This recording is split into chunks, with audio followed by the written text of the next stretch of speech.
Asian কাপে খেলার যোগ্যতা অর্জন করে রোববার রাত ২টার দিকে দেশে ফিরেছে বাংলাদেশ নারী ফুটবল দল। রাতেই বাফুফের পক্ষ থেকে রাজধানীর হাতির ঝিলের অ্যাম্ফি থিয়েটারে ফুটবলারদের সংবর্ধনা দেওয়া হয়েছে। হযরত শাহজালাল আন্তর্জাতিক বিমানবন্দরে পৌঁছানোর পর সেখান থেকে নারী ফুটবল দলকে সরাসরি হাতির ঝিলে নেওয়া হয়। আফিদারা অনুষ্ঠান স্থলে পৌঁছালে তাদের ফুলের তোড়া দিয়ে অভ্যর্থনা জানান বাফুফের নির্বাহী কমিটির সদস্যরা। সংবর্ধনা অনুষ্ঠানে প্রধান অতিথি ছিলেন সংস্কৃতি বিষয়ক উপদেষ্টা মোস্তফা সরওয়ার ফারুকী। ঋতুপর্ণা চাকমা ও মনিকা চাকমার ভুটান লিগ খেলতে থিম্পু যাওয়ার কথা, এ কারণে তারা ঢাকায় থাকতেই গভীর রাতে সংবর্ধনার আয়োজন করা হয়েছে। এশিয়ান কাপ বাছাইয়ে বাহরাইন, মিয়ানমার ও তুর্কমেনিস্তানকে হারিয়ে সি গ্রুপ চ্যাম্পিয়ন হয়ে এশিয়ান কাপে খেলার যোগ্যতা অর্জন করেছে বাংলাদেশ নারী ফুটবল দল। অসাধারণ এক কথায়, এবং আমি নিজে ফুটবল লাভার। আমি ওদের খেলা ফলো করি, দে আর অ্যামেজিং। আর সবচেয়ে গুরুত্বপূর্ণ কথা হচ্ছে যে আমি মনে করি বাংলাদেশের মেয়েদের ফুটবল খেলা এটা শুধুমাত্র স্পোর্টিং ইভেন্ট না, এটা একই সঙ্গে একটা বড় কালচারাল ফেনোমেনা, যে কারণে আপনারা দেখেছেন যে এবার ২১ পদক নারী ফুটবল দল পেয়েছে। আমি জানি যে তারা আরও বহুদূর যাবে, সামনে তারা অনেক কিছু অর্জন করবে। বিএনপি সংস্কারের বিপক্ষে একটি মহল এমন অপপ্রচার চালাচ্ছে বলে অভিযোগ করেছেন দলটির মহাসচিব মির্জা ফখরুল ইসলাম আলমগীর। রোববার গুলশান কার্যালয়ে সংবাদ সম্মেলনে তিনি বলেন, যারা নির্বাচন বিলম্বিত করতে চায় তারা গণতন্ত্র বা জুলাই বিপ্লবের পক্ষের শক্তি নয়। অন্তর্বর্তী সরকার দায়িত্ব নেয়ার পর থেকেই রাষ্ট্র সংস্কারে শুরু হয় দফায় দফায় আলোচনা। ঐকমত্য কমিশনের আলোচনায় যোগ দিয়ে মতামত দিচ্ছে বিএনপিও। জুডিশিয়ারির ক্ষেত্রে, অ্যাডমিনিস্ট্রেশনের ক্ষেত্রে, দুদকের ক্ষেত্রে এবং আরও অন্যান্য ক্ষেত্রে, যেমন নির্বাচনী ব্যবস্থার ক্ষেত্রে বহু জায়গায় আমরা একমত হয়েছি। সংস্কার ইস্যুতে বিএনপির সবশেষ মতামত তুলে ধরতে গুলশানে দলটির চেয়ারপারসনের কার্যালয়ে রোববার আয়োজন করা হয় সংবাদ সম্মেলনের। এতে দলটির মহাসচিব জানান, বাস্তবায়নযোগ্য না হওয়া সত্ত্বেও জাতীয় ঐক্যের স্বার্থে অনেক সংস্কার প্রস্তাবে একমত হয়েছে বিএনপি। স্বৈরাচার ও ফ্যাসিবাদের পুনরুত্থান রোধে আমরাই সবচেয়ে সক্রিয়। ব্যক্তি কিংবা প্রতিষ্ঠানকে অধিক ক্ষমতা দিলে যেমন ফ্যাসিবাদ কায়েম হয়, ঠিক তেমনি নির্বাচিত সরকার এবং সংসদকে ক্ষমতাহীন করলে রাষ্ট্র দুর্বল, ভঙ্গুর ও অকার্যকর হয়। সংস্কার সম্পর্কে বিভিন্ন রকম আপনার কথা বলছেন যেগুলো সঠিক নয়। বিএনপি সম্পর্কে একটা ভুল ব্যাখ্যা দেওয়া, তার সম্পর্কে আপনার বিরূপ মনোভাব সৃষ্টি করার চেষ্টা, এটাতে লাভ হবে না। নির্বাচনকে যারা বিলম্বিত করতে চায় তারা নিশ্চয়ই গণতন্ত্রের পক্ষের শক্তি নয়, তারা নিশ্চয়ই জুলাই আগস্টের বিপ্লবের পক্ষের শক্তি নয়। সংবাদ সম্মেলনে প্রধানমন্ত্রীর মেয়াদ নিয়েও দলের অবস্থান তুলে ধরে বিএনপি। কোনো ব্যক্তি 10 বছরের বেশি প্রধানমন্ত্রীর আসনে বহাল থাকবেন না। এটা সাথে আমরা এটা বলেছি, প্রধানমন্ত্রী এবং সংসদ নির্বাহী বিভাগকে কার্যকরভাবে সরকার এবং রাষ্ট্র পরিচালনার স্বার্থে তার কর্মপরিধির মধ্যে অন্য কোনো অর্গান এবং অন্য কোনো বডি সৃষ্টি করে যাতে তার কর্মকাণ্ডকে ব্যাহত না করে, সেই জন্য আমরা এনসিসি জাতীয় কোনো ধারণার সাথে একমত হইনি। এটাই ছিল আমাদের শর্ত। কোনো বিশেষ দলের সুবিধা নয়, দেশের স্বার্থে সংস্কার প্রয়োজন বলে জানান দলটির নেতারা। আমরা সংস্কারের প্রস্তাবও আমরা দিয়ে রাখছি। আমরা বিচারের ব্যাপারে আমরা বহু আগে বলেছিলাম যে আরেকটা ট্রাইব্যুনাল করা হোক। আমরা বহু আগে বলেছিলাম আর কি যে ইনভেস্টিগেশন অফিসারগুলো আরও বেশি করে নিয়োগ করা হোক, শোনা হয় নাই। কিছু বিষয়ে ভিন্নমত থাকলেও কমিশনের বেশিরভাগ সুপারিশের সঙ্গে বিএনপি একমত বলে জানিয়েছেন দলটির নেতারা। মাহমুদ শরীফ, ইন্ডিপেন্ডেন্ট নিউজ, ঢাকা।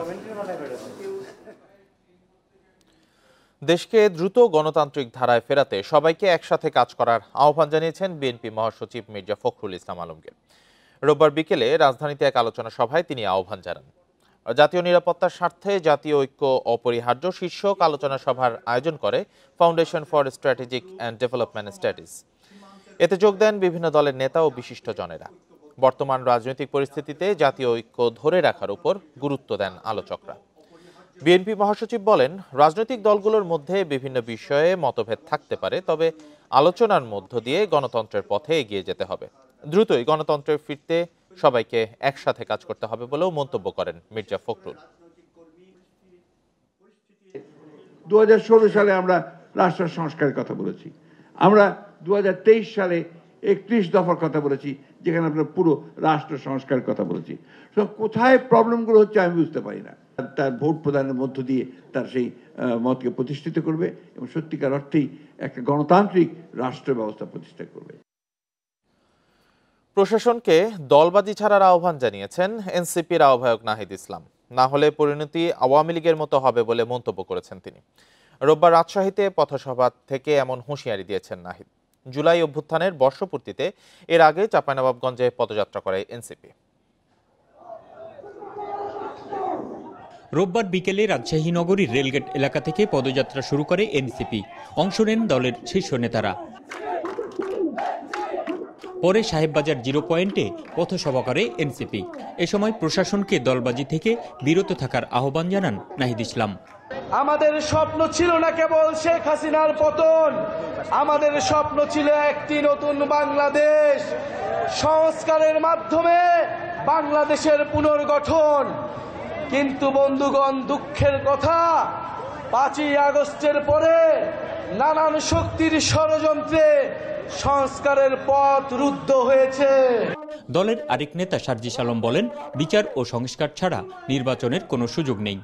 যতদিন না বাংলাদেশের এই ছাত্র জনতার মনে হচ্ছে যে 24-এর অভ্যুত্থানে আমাদের দেখা শব্দগুলো এখন অনেকটা পূরণ হয়েছে, ততদিন পর্যন্ত আমাদের এই জুলাই চলবে। নতুন বাংলাদেশে স্বৈরাচারের ঠাঁই হবে না বলে সাফ জানিয়ে দেন তাসনিম জারা। আমরা আর ওই বাংলাদেশে ফেরত যাব না যেখানে রাষ্ট্রের পুলিশ বাহিনী, রাষ্ট্রের নিরাপত্তা বাহিনী নিজের নাগরিককে গুম করে, খুন করে। এইটা কোনো রাষ্ট্র হতে পারে না। এর আগে চাঁপাইনবাবগঞ্জে পদযাত্রা করেন এনসিপি নেতারা। সেখানে গণ অভ্যুত্থানে শহীদ তারেকের পরিবারের সঙ্গে দেখা করেন তারা। Ahsan Habib, Apu, independent news, Rajshahi. Islamic এনজিওগুলোকে মুসলিম বিশ্বের সহায়তার জন্য আরও বেশি উদ্যোগী হওয়ার আহ্বান জানিয়েছেন প্রধান উপদেষ্টা অধ্যাপক মোহাম্মদ ইউনূস। রোববার সকালে রাষ্ট্রীয় অতিথি ভবন যমুনায় বিভিন্ন মুসলিম দেশের এনজিও নেতাদের সঙ্গে বৈঠকে তিনি একথা বলেন। অধ্যাপক ইউনূস বলেন, কর্মক্ষেত্রে নারীর উন্নয়ন ও স্বাস্থ্যসেবাকে দরিদ্রের সহায়তার অন্যতম উপায়। সামাজিক ব্যবসায় এ ধরনের সহায়তা প্রদানে গুরুত্ব দিতে আহ্বান জানান তিনি। বিশ্বজুড়ে তরুণদের সামাজিক ব্যবসায় উদ্যোক্তা হতে উৎসাহিত করেন ইউনূস। এনজিও নেতারা জানান, নিজ নিজ দেশে ডক্টর ইউনূসের সামাজিক ব্যবসার ধারণা গ্রহণে উৎসাহিত হয়েছেন তারা। এই ধারণাকে নিজেদের কার্যক্রমে অন্তর্ভুক্ত করার আগ্রহ প্রকাশ করেন।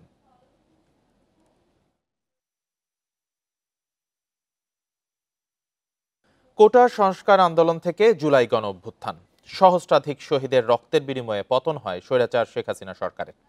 36 দিনের আন্দোলনের অন্যতম মোড় ঘোরানো কর্মসূচি ছিল জুলাইয়ের প্রথম দিকের বাংলা ব্লকেট কর্মসূচি। আওয়ামী সন্ত্রাসীদের রক্তচক্ষু উপেক্ষা করে এই কর্মসূচি সফল করেন শিক্ষার্থীরা। 1 জুলাই থেকে কোটা সংস্কারের দাবিতে আন্দোলনে নামেন শিক্ষার্থীরা। 2 জুলাই বিকেলে শিক্ষার্থীরা শাহবাগ মোড় অবরোধ করেন।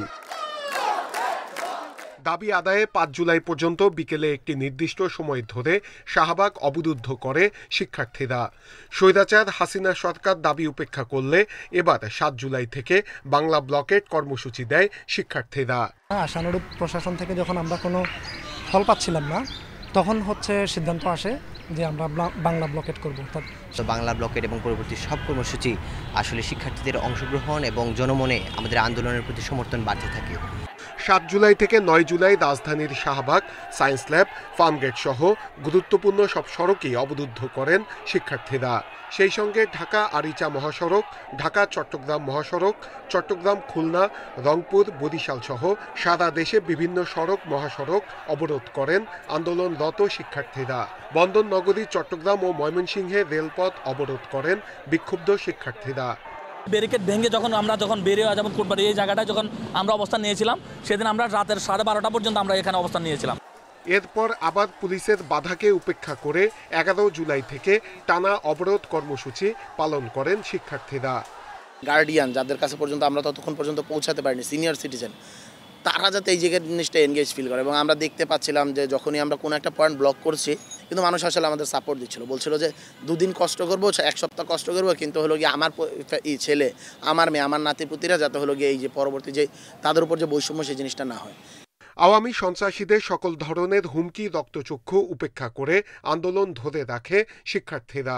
সভাপতি ক্যান্ডিডেট ছিলেন, তারা হলের গেট থেকে শুরু করে বিভিন্ন জায়গায় দাঁড়াইছিলেন। শিক্ষার্থীরা সমস্ত ভয়কে জয় করে কিন্তু তারা রাজপথে নেমে এসেছে। 36 দিনের গণঅভ্যুত্থানে হাসিনার নির্দেশে শিশু থেকে সব বয়সী সহস্রাধিক মানুষকে নির্বিচারে গুলি করে হত্যা করা হয়। এরপর গণঅভ্যুত্থানের মুখে স্বৈরশাসক শেখ হাসিনা 5 আগস্ট পালিয়ে যায় ভারতে। নূরে আলম, ইন্ডিপেন্ডেন্ট নিউজ, ঢাকা। চাঁদা দাবি সহ দলীয় শৃঙ্খলা ভঙ্গে জড়িত থাকায় গাজীপুর মহানগর বিএনপির 4 নেতাকে বহিষ্কার করেছে দলীয় হাইকমান্ড। রোববার বিএনপির সহ দফতর সম্পাদক অ্যাডভোকেট তাইফুল ইসলাম টিপু স্বাক্ষরিত এক চিঠিতে একথা জানানো হয়। বহিষ্কৃতরা হলেন গাজীপুর মহানগর বিএনপির সাবেক যুগ্ম আহ্বায়ক রাকিব উদ্দিন সরকার পাপ্পু, মহানগর স্বেচ্ছাসেবক দলের আব্দুল হালিম মোল্লা, মহানগর বিএনপির সাবেক সদস্য জিয়াউল হাসান স্বপন ও টঙ্গী পূর্ব থানা স্বেচ্ছাসেবক দলের সদস্য সচিব সিরাজুল ইসলাম সাথী। তাদের বিএনপির সকল পর্যায়ের পদ থেকে বহিষ্কার করা হয়েছে। এর আগে রবিবার দুপুরে চাঁদাবাজির মামলায় টঙ্গীর একটি রেস্তোরাঁ থেকে মহানগর বিএনপির সাবেক সদস্য জিয়াউল হাসান স্বপনকে গ্রেপ্তার করে পুলিশ।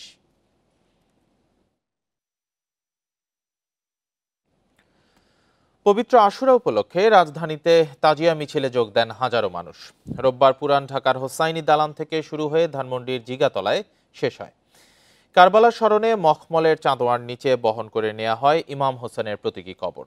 আশুরার আয়োজন ঘিরে নেওয়া হয় কড়া নিরাপত্তা ব্যবস্থা।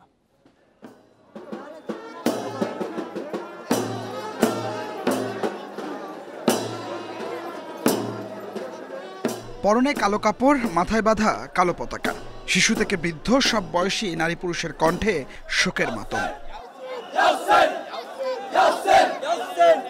রোববার সকালে পুরান ঢাকার হোসনি দালান থেকে শুরু হয় তাজিয়া মিছিল। ধানমন্ডির জিগাতলা পর্যন্ত শোক আর প্রতিবাদে সামিল হন 6 থেকে 7 হাজার মানুষ। তারা বলেন, কারবালার প্রান্তরে মহান আত্মত্যাগ, অন্যায় অত্যাচারের বিরুদ্ধে সোচ্চার হয়ে ন্যায়ের পথে চলার সাহস ও শক্তির উৎস। সব ধরনের অন্যায়ের বিরুদ্ধে মুসলমানদের ঐক্যের আহ্বান তাদের। অন্যায়ের বিরুদ্ধে ন্যায়ের প্রতিবাদ আজকের শোক মিছিল। ইমাম হোসেনের যে 6 মাসের বাচ্চা আলিয়াসগার, ওইটা স্মরণে আমাদের ওই যে ঝুলাটা। আলা হোসেন সত্যের জন্য স্যার ঝুঁকিয়েছে, আমরাও সত্যের পড়তে স্যার ঝুঁকাতে রাজি আছি। এজিদ বাহিনীর তিনারে বেজুলুম কাতিল করা হয়েছে, ঠিক আছে, এই কারণে তারই শোক দিবস, তার অনুসারী করে এই জুলুস, এই মিছিল। আশুরার মিছিলের নিরাপত্তায় আইনশৃঙ্খলা রক্ষাকারী বাহিনীর সদস্যদের ছিল সতর্ক উপস্থিতি। এছাড়া ছুরি, কাঁচি, বল্লম, লাঠি বহনে ছিল নিষেধাজ্ঞা। আমাদের দুলদুল আছে, ঘোড়ার পাট আছে, এটা জারি মোবারক, এটা নিয়ে আমরা যাচ্ছি। এটা মানুষকে বোঝানোর জন্য যে আজকে 10ই মহরম, যে আজকে দিনে উনি যে জীবন দিয়ে যে ইসলামকে জীবিত করেছেন অন্যায়ের বিরুদ্ধে, যার ফলে আজকে মিছিলটা আমাদের। নফল রোজার পাশাপাশি বিশেষ ইবাদত বন্দিগিতে দিনটি পার করেন মুসলিমরা। হিজরি 61 সনে সত্য ও ন্যায় প্রতিষ্ঠার জন্য যুদ্ধ করতে গিয়ে শাহাদাত বরণ করেন মহানবী হজরত মুহাম্মদ সাল্লাল্লাহু আলাইহি সাল্লামের দৌহিত্র হজরত ইমাম হুসাইন এবং তার পরিবারের সদস্যরা। এই তাজিয়া মিছিলের মধ্য দিয়ে আবারও স্মরণ করিয়ে দেওয়া হলো ইমাম হুসাইনের আত্মত্যাগ ছিল ন্যায় ও সত্য প্রতিষ্ঠার জন্য। Adilur Rahman, independent news, Dhaka. Malaysia ফেরত 3 জনের কেউ জঙ্গি নয়। ভিসার মেয়াদ শেষ হওয়ায় তাদের দেশে পাঠানো হয় বলে জানিয়েছেন স্বরাষ্ট্র উপদেষ্টা জাহাঙ্গীর আলম চৌধুরী। তিনি বলেন, দেশে কোনো জঙ্গিবাদ নেই, সবার সহযোগিতায় নির্মূল করা হয়েছে। রোববার সকালে শাহজালাল বিমানবন্দরে এসব কথা জানান উপদেষ্টা। পরে উত্তরা পূর্ব থানায় তিনি বলেন, জাতীয় নির্বাচনে নিরাপত্তায় প্রস্তুত আইনশৃঙ্খলা বাহিনী। রোববার সকাল 11টার দিকে হজরত শাহজালাল আন্তর্জাতিক বিমানবন্দরের রপ্তানি কার্গো ভিলেজ ও বিএডিসি হিমাগার পরিদর্শন করেন স্বরাষ্ট্র উপদেষ্টা। সম্প্রতি মালয়েশিয়া জঙ্গি সন্দেহে 36 বাংলাদেশি আটক ও 3 জনকে ফেরত পাঠানোর বিষয়ে সাংবাদিকরা প্রশ্ন করলে উপদেষ্টা জানান, আটকদের বিরুদ্ধে জঙ্গি কার্যক্রমের অভিযোগে বাংলাদেশের কোনো সম্পৃক্ততা নেই।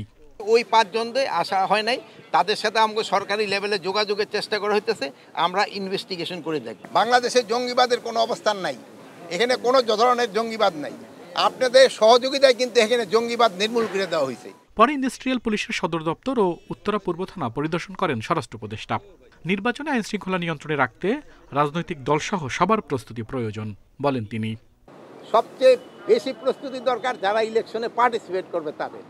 আমাদের প্রস্তুতি ঠিক আছে, সবার প্রস্তুতি যদি হয়, 13টার প্রস্তুতি একসাথে হলে কোনো অসুবিধা, আমাদের প্রস্তুতি কোনো ঘাটতি নেই। মবের মাধ্যমে বিশৃঙ্খলা এবং ধর্ষণ নিয়ন্ত্রণে আইন শৃঙ্খলা বাহিনীকে কঠোর হওয়ার নির্দেশ দেওয়া হয়েছে জানান উপদেষ্টা।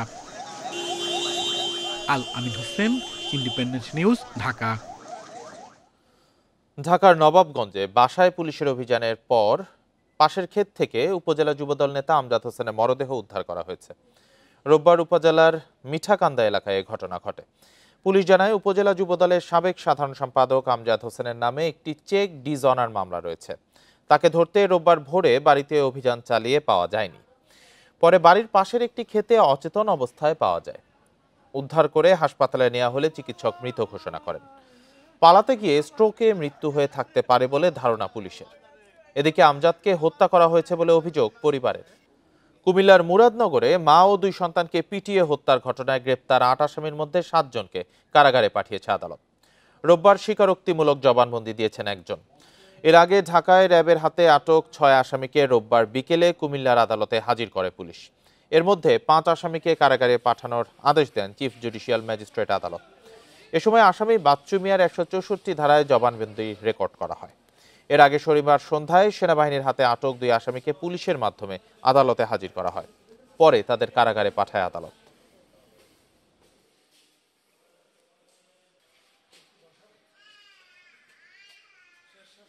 মোট 8 জন আসামিকে গ্রেপ্তার করে তদন্তকারী অফিসার আদালতে সুপর্দ করে তাদের জেলা হাজতে প্রেরণ করা হয়। ঘটনার স্বীকারোক্তিমূলক জবানবন্দি প্রদান করার উদ্দেশ্যে ফৌজদারি কার্যবিধি 164 ধারা মোতাবেক জানেন তার জবানবন্দি তিনি প্রদান করতে ইচ্ছা পোষণ করেছেন। বিজ্ঞ আদালত তার জবানবন্দি গ্রহণ করছেন। দিনাজপুরের বোচাগঞ্জে ধর্ষণের শিকার হয়ে বিষ পান করা এক কিশোরী হাসপাতালে চিকিৎসাধীন অবস্থায় মৃত্যু হয়েছে। শনিবার রাতে দিনাজপুর মেডিকেল কলেজ হাসপাতালে চিকিৎসাধীন অবস্থায় তার মৃত্যু হয়। তবে বিষয়টি জানাজানি হয় রোববার। পুলিশ জানিয়েছে 27 মে ওই কিশোরীকে ধর্ষণ করে প্রতিবেশী মুসলিম উদ্দিন। 21 জুন বিষয়টি জানাজানি হলে ভুক্তভোগী কিশোরী বিষ পানে আত্মহত্যার চেষ্টা করে।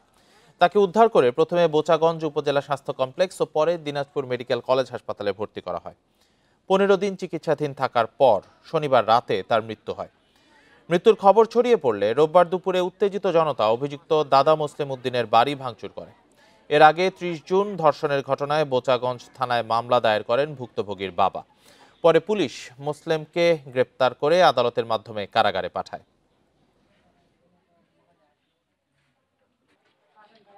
আগামী কয়েক মাস সারা দেশে ডেঙ্গু সংক্রমণ বাড়ার আশঙ্কা করছেন জনস্বাস্থ্য বিশেষজ্ঞ ও চিকিৎসকরা। গত 1 মাসে আক্রান্ত হয়েছেন 6500-এর বেশি মানুষ আর মারা গেছেন 22 জন। পরিস্থিতি মোকাবেলায় তৃণমূল পর্যায়ে পরীক্ষা ও চিকিৎসা সুবিধা নিশ্চিতে এখনই ব্যবস্থা নেওয়ার পরামর্শ তাদের। সেই সঙ্গে মশা নিধন কার্যক্রম আরও জোরদারের পাশাপাশি বাড়াতে হবে জনসচেতনতা। রাজধানী সহ সারা দেশেই বাড়ছে ডেঙ্গু রোগীর সংখ্যা।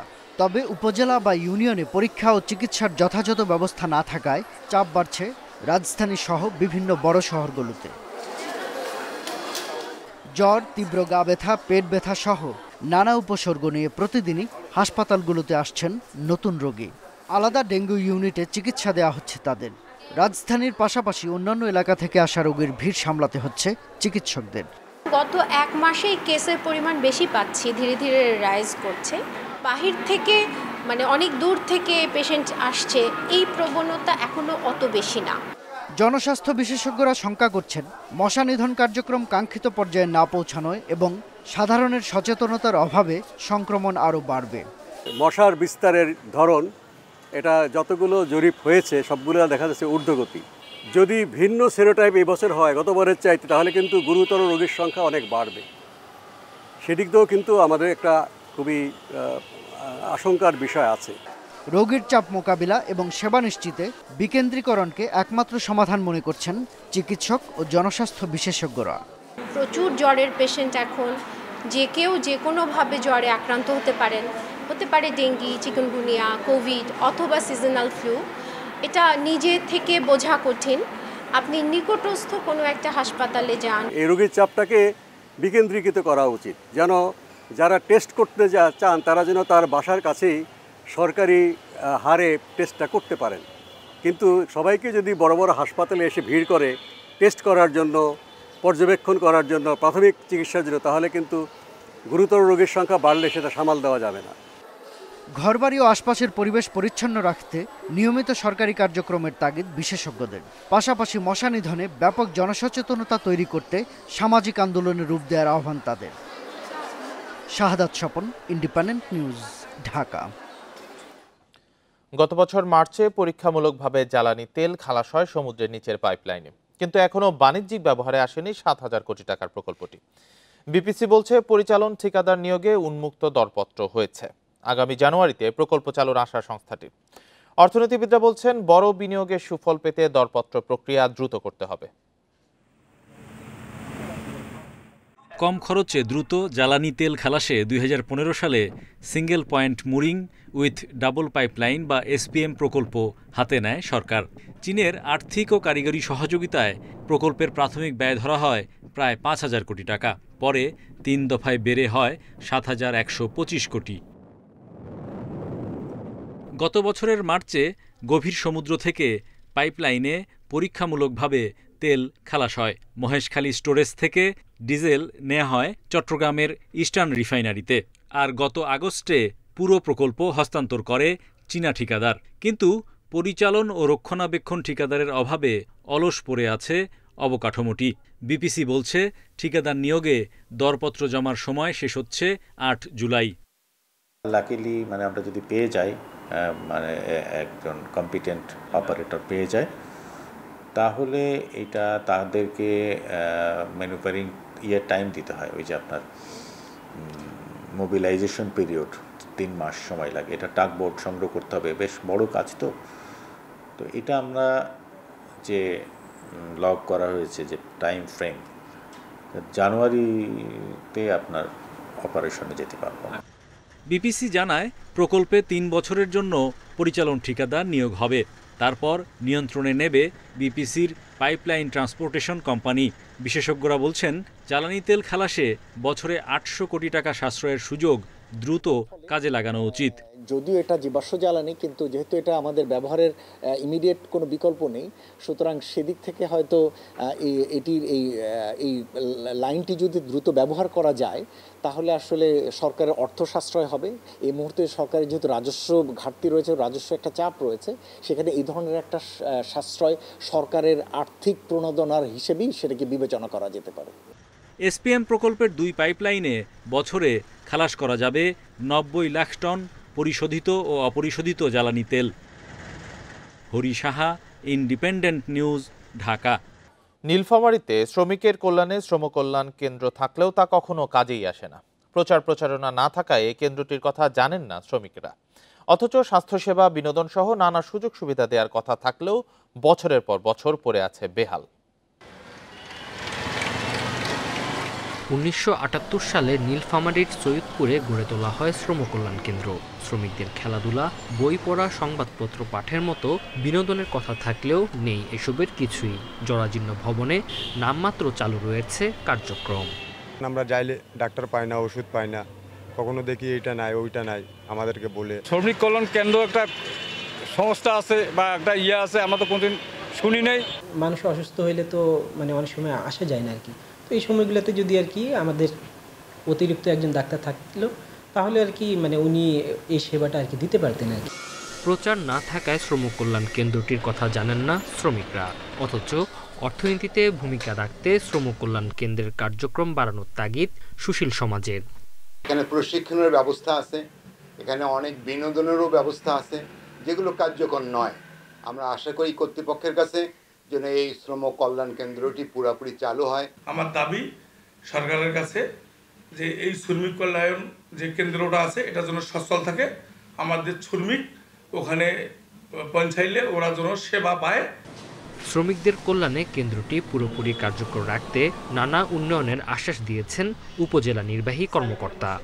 আমাদের এখানে পর্যাপ্ত জনবল সহ ডাক্তার প্রেরণ করা হয় যাতে আমাদের শ্রমিকরা গিয়ে তাদের যে সেবাটা, আগে কিন্তু এখানে ডাক্তার ছিল এবং সেবা পেত, এবং ঔষধপত্র দেওয়া, এই কাজটা যেন আরও আমাদের কর্তৃপক্ষ এখানে পাঠানোর ব্যবস্থা করে। শ্রম কল্যাণ কেন্দ্রটিতে একটি হলরুম, খেলাধুলার সরঞ্জাম সহ রয়েছে ৫০০ শতাধিক বই। তবে রক্ষণাবেক্ষণের অভাবে সেসব ব্যবহারের অনুপযোগী হয়ে পড়েছে। Independent news. জালিয়াতি ও দুর্নীতির কারণে বেড়েই চলেছে আর্থিক প্রতিষ্ঠানের খেলাপি ঋণের পরিমাণ। বিতরণ করা ঋণের ৩৫% বেশি খেলাপি। তাই ব্যাংকের মতো দুর্বল আর্থিক প্রতিষ্ঠানগুলোকেও একীভূত করার উদ্যোগ নিয়েছে বাংলাদেশ ব্যাংক। বিশ্লেষকরা বলছেন, শুধু সংখ্যা কমিয়ে আনা নয়, ঋণ দেয়ায় অনিয়মের সাথে জড়িতদের দ্রুত বিচারের আওতায় আনতে হবে। দেশের ব্যাংক বহির্ভূত আর্থিক প্রতিষ্ঠানের দুরবস্থা নতুন নয়। পিকে হালদার বিভিন্ন আর্থিক প্রতিষ্ঠানে যে অনিয়ম করেছে, পুরো খাত এখনও তার জের টানছে। পিকে হালদারের মালিকানা ও ব্যবস্থাপনায় ছিল এমন কয়েকটি আর্থিক প্রতিষ্ঠানে খেলাপির হার সবচেয়ে বেশি। পাশাপাশি অনিয়ম দুর্নীতির কারণে অন্যান্য আর্থিক প্রতিষ্ঠানেও খেলাপি ঋণ বেড়েই চলেছে। অন্তত ১৫ থেকে ২০টি আর্থিক প্রতিষ্ঠানের অবস্থা চরম নাজুক। বাংলাদেশ ব্যাংকের হিসেবে মার্চ শেষে আর্থিক প্রতিষ্ঠানে খেলাপির পরিমাণ দাঁড়িয়েছে ২৭,১৮৯ কোটি টাকা, যা বিতরণ করা ঋণের ৩৫% বেশি। ৩ মাসের ব্যবধানে বেড়েছে ২,১০০ কোটি টাকা। এমন অবস্থায় আর্থিক প্রতিষ্ঠানের সংখ্যা কমিয়ে আনতে চায় বাংলাদেশ ব্যাংক। বাংলাদেশ ব্যাংক যেভাবে ব্যাংকগুলোকে আবার তাদের কীভাবে ক্রাইসিস থেকে উত্তরণ করা যায় সেই ব্যাপারে উদ্যোগ গ্রহণ করেছে, একইভাবে এনবিআইএফগুলোকেও কীভাবে নন পারফর্মিং থেকে পারফর্মিং করা যায়, আর যদি সেটা করা না যায় তো তার ব্যাপারে হয়তো বা চরম কোনো সিদ্ধান্ত গ্রহণ করতে হতে পারে। ওই উদ্যোগটা বাংলাদেশ ব্যাংক গ্রহণ করেছে। দেশের ৩৫টি ব্যাংক বহির্ভূত আর্থিক প্রতিষ্ঠানের মধ্যে ২২টি প্রতিষ্ঠান পুনর্গঠনের চিন্তা করছে বাংলাদেশ ব্যাংক। যদিও অনেক প্রতিষ্ঠান একদিকে যেমন আমানতকারীর অর্থ ফেরত দিতে পারছে না, তেমনি নতুন আমানত সংগ্রহ ব্যর্থ হচ্ছে। নন ব্যাংকগুলো করছেই মানুষের কাছ থেকে কিছু ফিক্সড ডিপোজিট নিছে বা বিভিন্ন জায়গা থেকে বড় করেছে, করে আবার ওই লোকগুলোই, কারণ নতুন করে আর ব্যাংকের লাইসেন্স পাচ্ছে না, আবার ওই লোকগুলো এখান থেকে টাকাগুলো মারার জন্য এই কাজটা করছে। সুতরাং এদের অবজেক্টিভটাই তো খারাপ ছিল। আমার মতে তো এগুলো সব মানে অল নন ব্যাংক ফাইন্যান্স বন্ধই করে দেওয়া উচিত, একদম একদম অ্যাক্রস দ্য বোর্ড, কারণ এদের কোনো দরকারই তো নাই আমার। বিশ্লেষকদের মতে আর্থিক প্রতিষ্ঠানগুলোর অনিয়মের দায় বাংলাদেশ ব্যাংক এড়াতে পারে না। খেলাপিদের বিরুদ্ধে বাংলাদেশ ব্যাংকে আরও কঠোর হওয়ার তাগিদ তাদের। Shafil Alam Sujan, independent news, Dhaka. সংস্কারের অভাবে ভরাট হয়ে গেছে গঙ্গা কপোতাক্ষ সেচ প্রকল্পের খাল। ঝিনাইদহে বেদখল হয়ে গেছে প্রকল্পের জমি। অচল হয়ে আছে সেচ পাম্প। আউশ মৌসুমে পানি না পাওয়ায় বিকল্প উপায়ে সেচ দিতে হয়েছে কৃষককে। এতে কয়েক গুণ বেড়ে গেছে উৎপাদন খরচ। দক্ষিণ পশ্চিমাঞ্চলের 4টি জেলায় সেচ সুবিধা নিশ্চিতে পাম্প মেরামত ও খাল পুনঃখননের দাবি কৃষকের। ঝিনাইদহে মুখ থুবড়ে পড়েছে গঙ্গা কপোতাক্ষ প্রকল্প। বন জঙ্গলে ছেয়ে গেছে প্রকল্প অফিস। লোপাট হয়েছে জানালা দরজা সহ সেচ খালের লোহার গেট। জেলার শৈলকুপা, হরিণাকুণ্ডা ও সদর উপজেলায় প্রকল্পের কয়েকশো বিঘা জমি বেদখল হয়ে গেছে। পানি আসে না, যে খাল সব মারা গেছে, এমন অবস্থা হয়ে গেছে। ৫-৭ বছর এদিকে খালে পানি দেওয়া হয় না, যার কারণে আমরা বড় এবং চৈতে বড় ধান লাগানোর ক্ষেত্রে পানির ক্ষেত্রে আমরা খুব ক্ষতিগ্রস্ত হই। 3টি পাম্পে 2টি অকেজো হওয়ায় আউশ মৌসুমে শ্যালো মেশিন বসিয়ে বাড়তি দামে জমিতে সেচ দিতে হয়েছে চাষিদের। বিঘাপতি গুনতে হয়েছে ৮ থেকে ১০,০০০ টাকা পর্যন্ত। 1 বিঘা জমিতে 2টা বছর ধানের চাষ করতে গেলে ৮,০০০ টাকা পানি বিল দেওয়া লাগে। আমরা ক্ষতিগ্রস্ত হয়ে যাচ্ছি। এখন বোরিংয়ের পানি দেওয়া, সেলো ইঞ্জিল দিয়ে পানি দিয়ে যে পরিমাণ ডিজেলের দাম, এই পানিতে চাষ করে তখন সেরকম একটা উন্নত হয় না। এদিকে সেচখাল ও অবকাঠামো সংস্কার করে আগামী মৌসুমে ২৭,০০০ হেক্টর জমিতে পানি সরবরাহের আশ্বাস পানি উন্নয়ন বোর্ডের। সেচখাল এবং অবকাঠামোগুলো সংস্কার কার্যক্রম শেষ করে আগামী আমন মৌসুমে, খরিফ টু মৌসুমে ঝিনাইদহ অঞ্চলে প্রায় ২৭ থেকে ২৮,০০০ হেক্টর জমিতে সেচের পানি সরবরাহ করতে পারবো ইনশাল্লাহ। কুষ্টিয়া, চুয়াডাঙ্গা, ঝিনাইদহ ও মাগুরা জেলার 13টি উপজেলায় সেচ সুবিধা নিশ্চিতে 7 দশক আগে শুরু হয় জিকে প্রকল্প।